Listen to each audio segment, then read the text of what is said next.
Halo anak-anak semuanya, selamat pagi. Iya, bagaimana kabar kalian hari ini? Oke, sehat semua ya anak-anak di rumah ya. Nah, hari ini kita kembali lagi ya berjumpa di video pembelajaran yang selanjutnya ya. Kita masih melanjutkan pembelajaran yang kemarin ya. Nah, kemarin kita sudah membahas tema 7 ya. Kita masuk ke subtema 1, pembelajaran 1 dan 2. Nah, hari ini kita masuk ke pembelajaran yang ketiga ya. Anak-anak bisa buka bukunya halaman 30 ya. Kita masuk ke pembelajaran yang ketiga hari ini. Nah, tetapi seperti biasa ya, sebelum kita belajar, kita harus berdoa terlebih dahulu. Nah, di sini Ibu sudah siapkan ya teks doa Bapa kami ya. Nah, sini Ibu sudah siapkan teks doa Bapa kami. Seperti biasa ya, kita mengangkat tanda kemenangan kita ya. Dalam nama Bapa dan Putra dan Roh Kudus. Amin. Bapa kami yang ada di surga, dimuliakanlah namamu, datanglah kerajaanmu, jadilah kehendakmu di atas bumi seperti di dalam surga. Berilah kami rezeki pada hari ini, dan ampunilah kesalahan kami seperti kami pun mengampuni yang bersalah kepada kami, dan janganlah masukkan kami ke dalam percobaan, tetapi bebaskanlah kami dari yang jahat. Amin. Dalam nama Bapa dan Putra dan Roh Kudus. Amin. Nah, anak-anak, tadi kita sudah selesai berdoa ya. Nah, sekarang kita langsung saja masuk ke pembelajaran yang ketiga ya. Nah, hari ini kita akan membahas tentang sistem tanam paksa pemerintah kolonial Belanda. Nah, ini masuk ke dalam pembelajaran IPS ya. Karena tematik ini dia tergabung ya, pembelajarannya itu tergabung, ada IPA, ada IPS, ada bahasa Indonesia, ada seni budaya ya. Jadi yang terpisah itu hanya matematika, bahasa Inggris, kemudian ada bahasa Mandarin, ada PJOK dan agama ya. Nah, itu yang terpisah. Kalau tematik ini dia yang tergabung pembelajarannya itu ada IPA, IPS, PKN, bahasa Indonesia ya.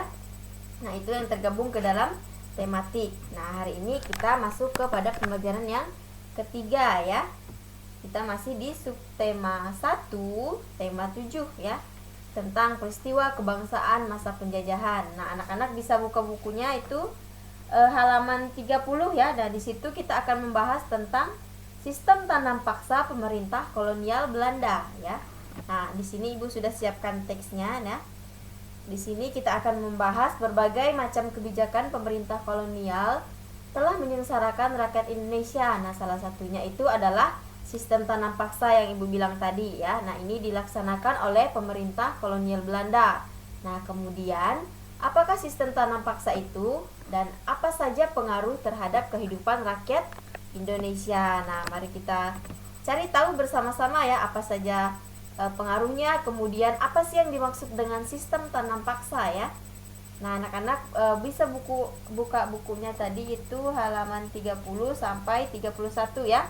Nah, di situ sudah ada penjelasannya. Nah, di sini Ibu hanya masukkan poin-poinnya saja ya. Maksud Ibu itu poin-poin penting saja yang nanti akan Ibu jelaskan ya. Nah, yang pertama itu ya, pada masa kepemimpinan Johan van der Bos itu Belanda memperkenalkan sistem tanam paksa. Nah, tanam paksa itu pertama kali diperkenalkan di Jawa ya. Nah, dikembangkan di daerah-daerah lain di luar Jawa. Nah, kemudian sistem tanam paksa ini juga terdapat di Sumatera Barat ya. Nah, dimulai sejak tahun 1847. Nah, saat itu penduduk yang telah lama menanam kopi secara bebas dipaksa untuk menyerahkan kepada mereka ya. Nah, jadi pemerintah kolonial Belanda ini tadi memaksa petani atau penduduk yang telah lama menjual atau menanam kopi itu tadi untuk menyerahkan hasil panennya itu kepada mereka ya, tetapi dengan harga yang murah ya. Oke, sekarang kita lanjut. Nah, di sini ada pelaksanaannya ya, ada pelaksanaan sistem tanam paksa. Nah, kemudian di sini pelaksanaan tanam paksa banyak terjadi penyimpangan. Nah, di sini ada beberapa penyimpangan ya. Ibu masukkan 3 penyimpangan ya. Di buku paket kalian itu ada 5 ya.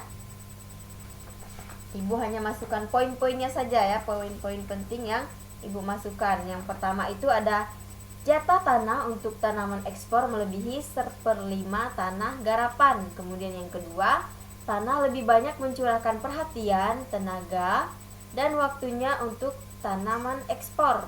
Ya, itu yang bagian kedua. Kemudian yang ketiga, rakyat yang tidak memiliki tanah harus bekerja melebihi 1 atau 5 tahun ya. Nah, jadi di tanam paksa ini ya, sistem pelaksanaannya itu dia memaksa rakyat Indonesia atau rakyat kita sendiri itu untuk bekerja kepada mereka ya, terutama tadi para petani yang bisa misalnya tadi menghasilkan tanaman kopi, kemudian rempah-rempah ya. Jadi mereka itu dipaksa untuk menjual rempah-rempah tadi dengan harga yang murah kepada pemerintah kolonial Belanda ya. Oke, kita lanjut. Nah, kemudian di sini ada akibatnya ya.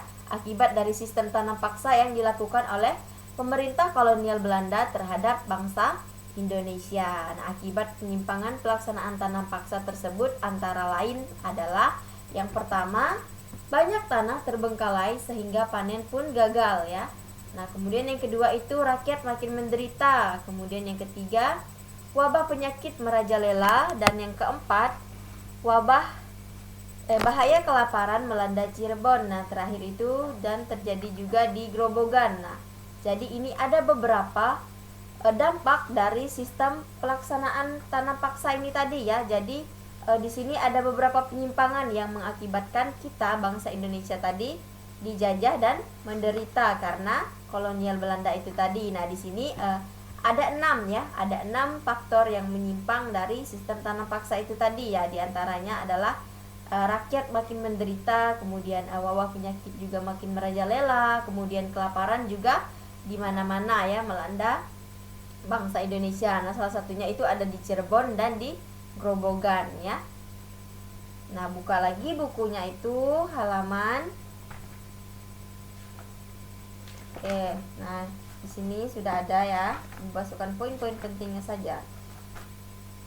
Nah, di sini ada tanam paksa yang diterapkan Belanda di Indonesia ternyata mengakibatkan aksi penentangnya. Nah, berkat adanya kecaman ya dari berbagai pihak, akhirnya pemerintah Belanda menghapus tanam paksa secara bertahap. Nah, salah satu tokoh Belanda yang menentang sistem tanam paksa itu tadi adalah Douws Dekker ya, dengan nama samaran yaitu Maltutuli ya. Nah, ini adalah salah satu orang yang menentang tanam paksa diterapkan di Indonesia tadi ya. Jadi Douws Dekker atau yang dikenal dengan Maltutuli itu tadi, dia berani menentang Belanda ya, karena dia tidak setuju kalau Belanda melakukan sistem tanam paksa itu tadi di Indonesia ya. Jadi dia melakukan kecaman dari berbagai pihak dan akhirnya tadi pemerintah Belanda itu pun menghapus sistem tanam paksa yang mereka buat atau mereka kerjakan di Indonesia itu secara bertahap ya. Jadi tidak secara langsung ya penghapusan sistem tanam paksa ini tadi. Jadi dia menggunakan tahap ya, maksudnya sedikit demi sedikit gitu. Jadi tanam paksa itu mulai tidak dilakukan lagi di daerah bangsa Indonesia. Nah, salah satu tokohnya itu tadi ya, yang menentangnya itu tadi yang disebut dengan atau nama samarannya itu yang paling terkenal adalah Multatuli ya. Nah, ini adalah gambar Bapak Edward ya, Edward Douws Dekker ya. Nah, anak-anak bisa lihat gambarnya di sini di samping ya. Ibu sudah siapkan gambarnya. Kemudian di buku paket kalian juga ada ya. Itu halaman 31. Nah, di situ sudah ada penjelasannya juga tentang sistem tanam paksa ya. Nah, di sini dia mengatakan kalau dia menentang tanam paksa dengan mengarang buku berjudul Max Havelaar ya. Nah, ini adalah Bapak Edward tadi ya. Nah, dia mengajukan tuntutan kepada pemerintah kolonial Belanda untuk lebih memperhatikan kehidupan bangsa Indonesia, yaitu dengan cara menghapuskan sistem tanam paksa secara bertahap tadi ya, seperti yang Ibu jelaskan di slide tadi. Nah, jadi Bapak Edward ini dia mengajukan tuntutan kepada pemerintah kolonial Belanda untuk lebih memperhatikan kehidupan bangsa Indonesia. Nah, salah satunya itu tadi dengan menghapuskan sistem tanam paksa secara